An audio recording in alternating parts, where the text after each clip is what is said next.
What's going on, y'all? This your big brother K-Rino, and y'all are tuned in to K-Rino Radio YouTube edition. And tonight, man, I'm so honored to have this queen on the show. You know, I've been following her for a while, and she's just a really incredible individual. Um, she just specializes in empowerment of Black men, Black women, just Black people in general. She is always positive, always motivating everybody who listens to her videos, and I'm sure she does that in her real life.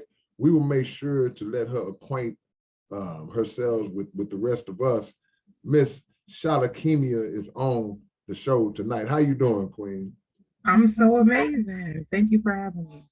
I'm just so honored to have you on because, as I said, I have been watching a lot of your videos. I can't even remember how I stumbled across you. I just, you know how YouTube is, and you just click on something, and then I saw how a lot of your videos are really motivating towards Black men and trying to mend those relationships.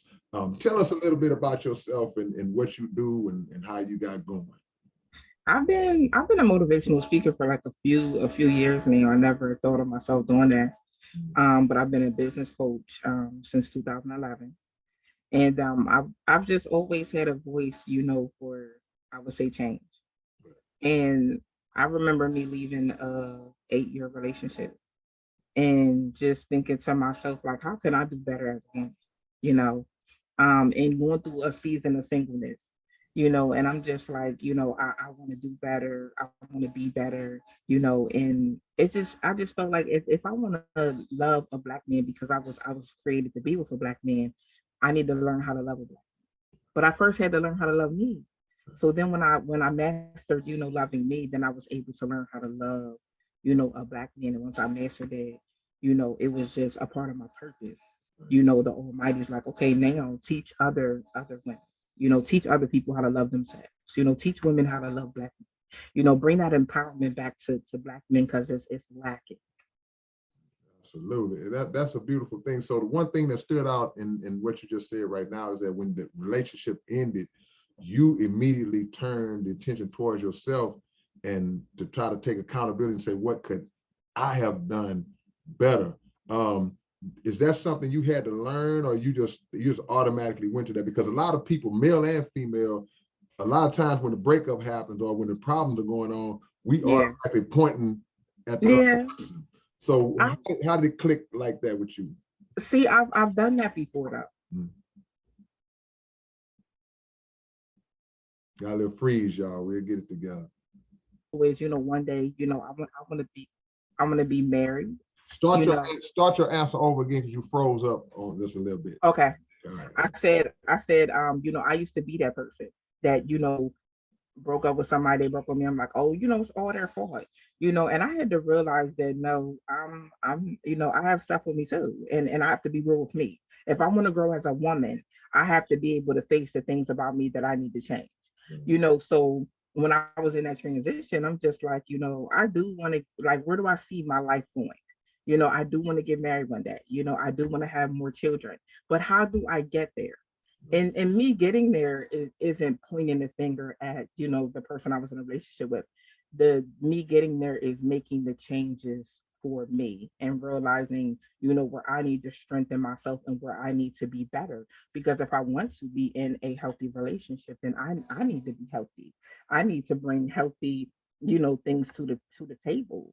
you know um so that's how I kind of got there.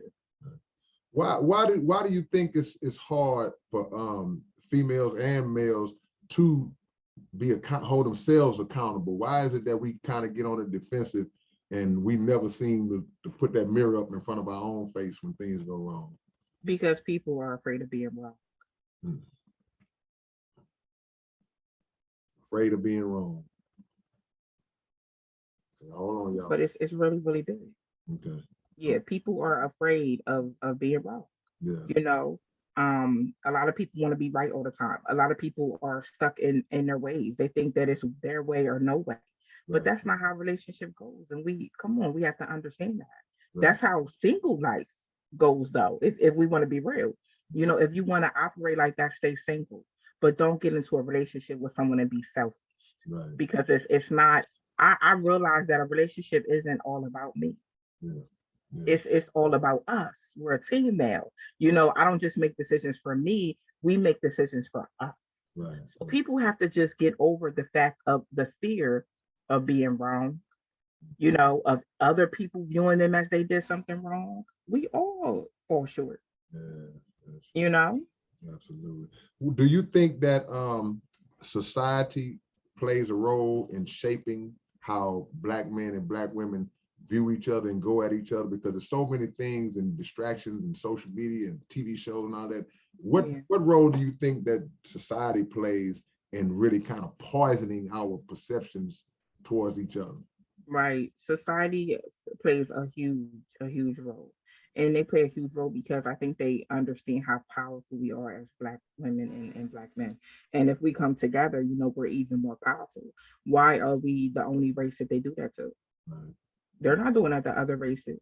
Come on. And as soon as we as people, we wake up and we view that, like Korean people aren't like that, Chinese people aren't like that, a majority of the Caucasian people aren't like that. You see what I'm saying? Indian people aren't like that.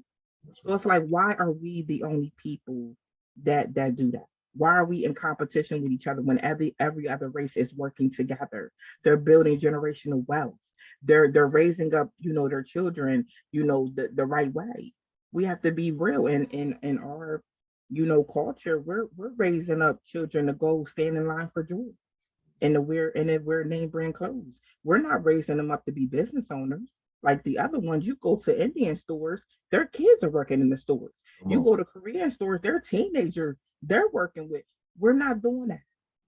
And that needs to change. We need to be doing that in our community. Right. We're the only I feel like other cultures are broken in some ways, but they're not broken the way that we are. Yeah. And we have to get back to us because we are the most oppressed people. Come on, sis. And also just that conditioning process from the moment we've been over here is it's not an accident that we are in that mind frame that you're speaking about. So that's beautiful, teacher. We got Miss Shalakemia on here dropping bombs. You talked about the lack of business knowledge that we have as a people, but then you said earlier that you were a business coach. How Yes. do you kind of connect that together to try to make sure that, hey, I'm gonna make sure I'm teaching us how to get on that level? Yes, absolutely.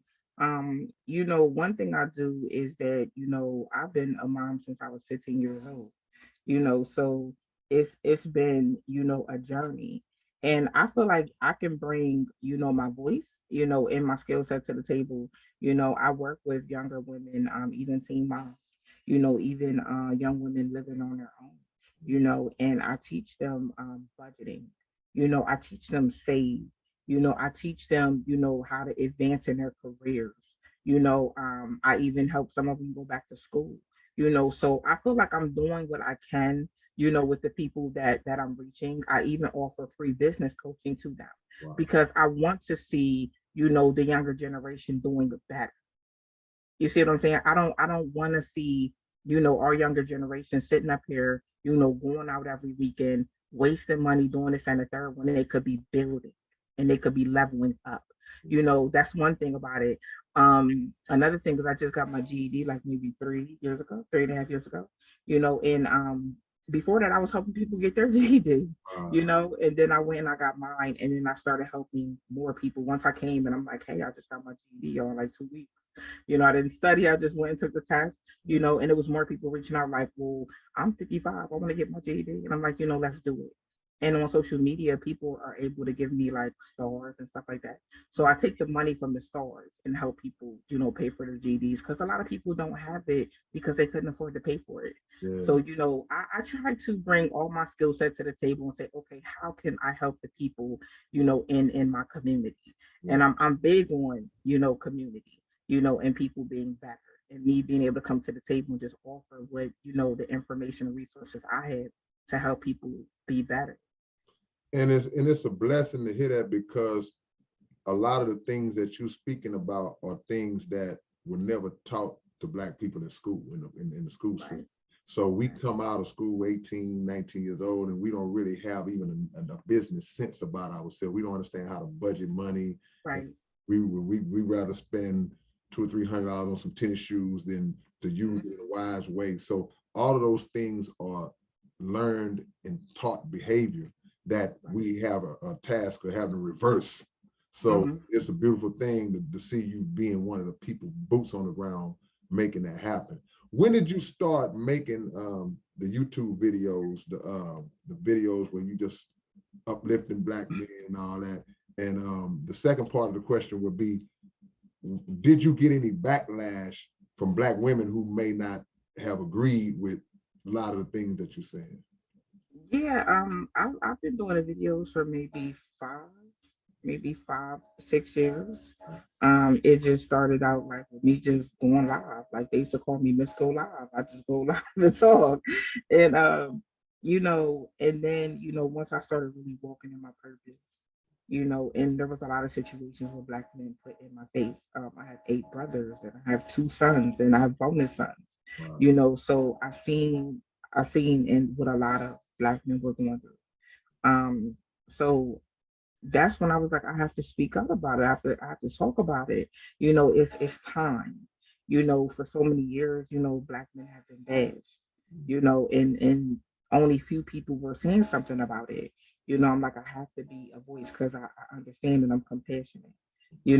And maybe I can come to the table and just teach Black women, how we're supposed to be.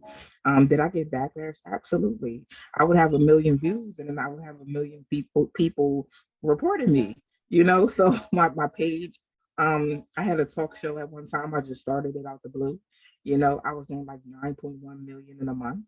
Yeah. And one day I woke up and I didn't have my Facebook or my Instagram no more. They shut me down. What are they reporting about? I mean, the content is not vulgar, the content is not hateful or disrespectful. What warranted them? What do you think made people report you, and what warranted the platforms shutting you down? Right? People, it was saying that I went against community guidelines. People felt bullied. People felt harassed by my content. Yeah, my page, I lost my social media for 2 months. Yeah. Wow. 2 months. Actually, 2 state representatives in Georgia helped me get my pages back. Wow. It got serious, huh? Wow. Yeah, like they helped me definitely get my pages back. It's a lot. They send me emails, they talk about they call me fat. They, really attack my appearance and stuff like that. It gets bad. Right. And all because of the very content that we speaking about right now, basically. Yes. That's amazing. Yes. That's amazing, boy. Can't do nothing right, boy. No good deed goes unpunished, man. The crazy part about, well, let me ask you this on the flip side. Do you get a lot of Black women who actually come to you and appreciate? They may have been kind of in that mindset and you Yeah. woke them up to understand. You get that a lot too? Absolutely. I have coach women that are run Fortune 500 companies, and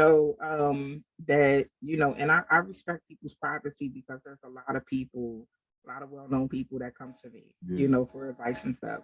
So yeah, this woman, she's like, listen, I need you to help me, be a wife to my husband. I run this company, so I'm the boss. Right. I need to learn how to turn it on, and we did, some sessions and things like that. And so yeah, there's a lot of women, that come to me and say, Shalakemia, how can I be better? There's women that come and say, Shalakemia, you helped me treat my husband back, you know.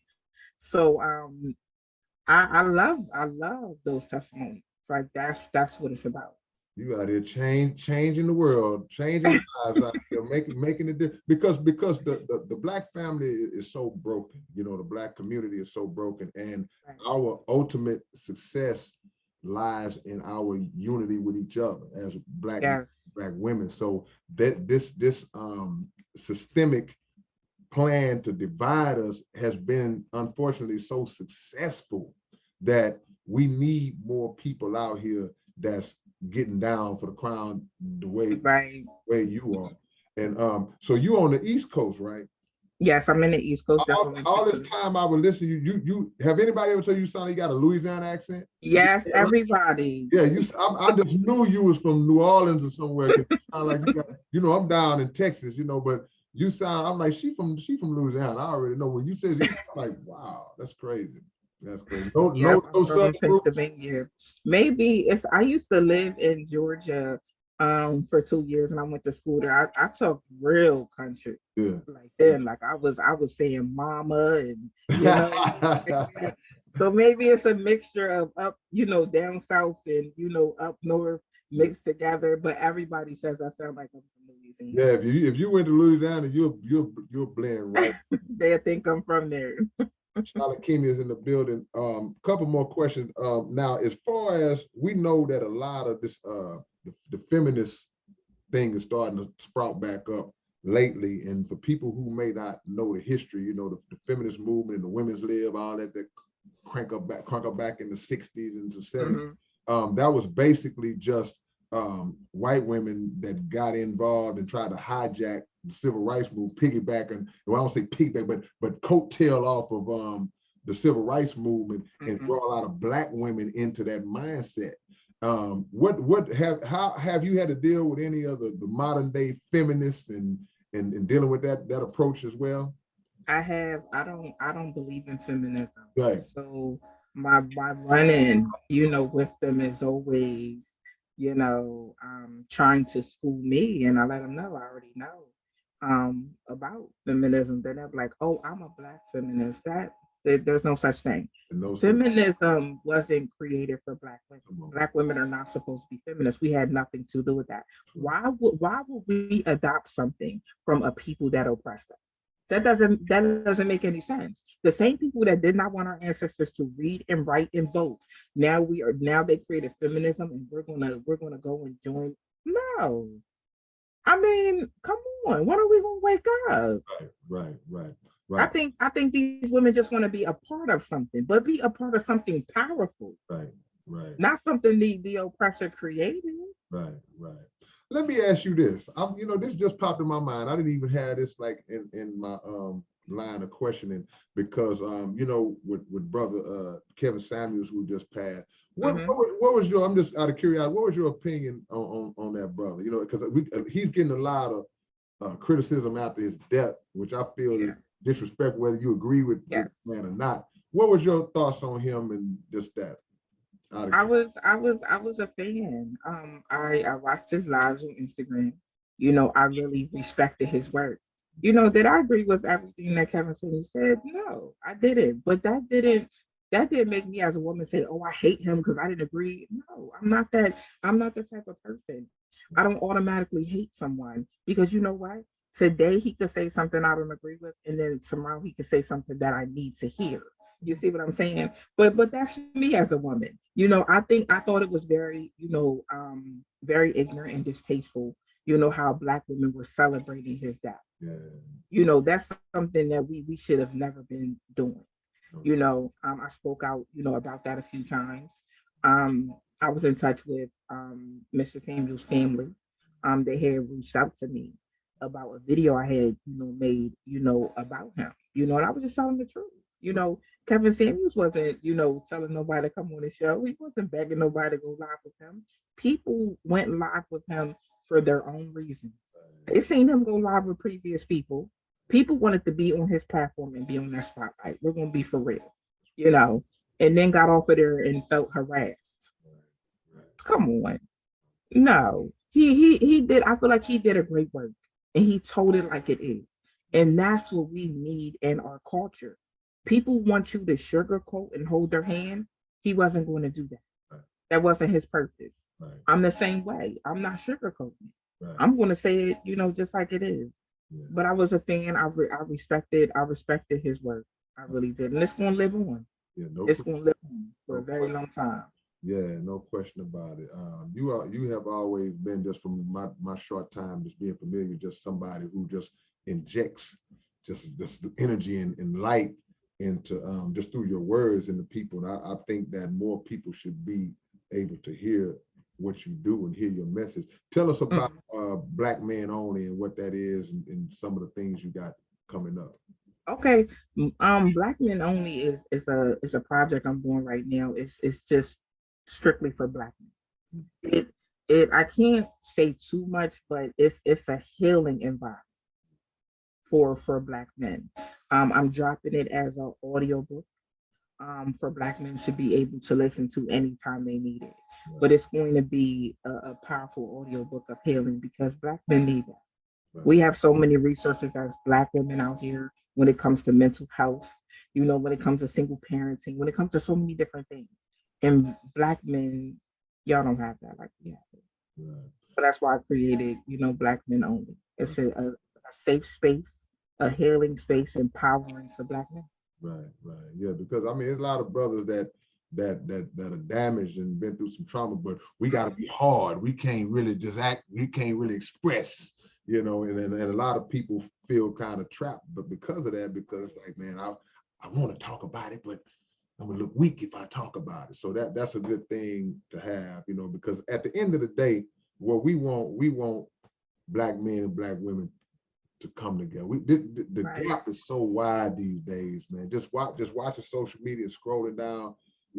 I see the division on right, it's scary. Actually, it's actually scary. But I don't give up on us. I know that we can get it together because I know that the things that we're dealing with are hmm not just by chance. It was it right. was it was imposed on us. So it's a beautiful thing what you're doing. Says you have any social media, anything you want to let people know about where they can reach you? Yeah. People can connect with me all over social media at I'm Shalakemia. And then my website is imshalakemia.com. But you can find my content everywhere: TikTok, Instagram, Facebook, and YouTube. I'm everywhere.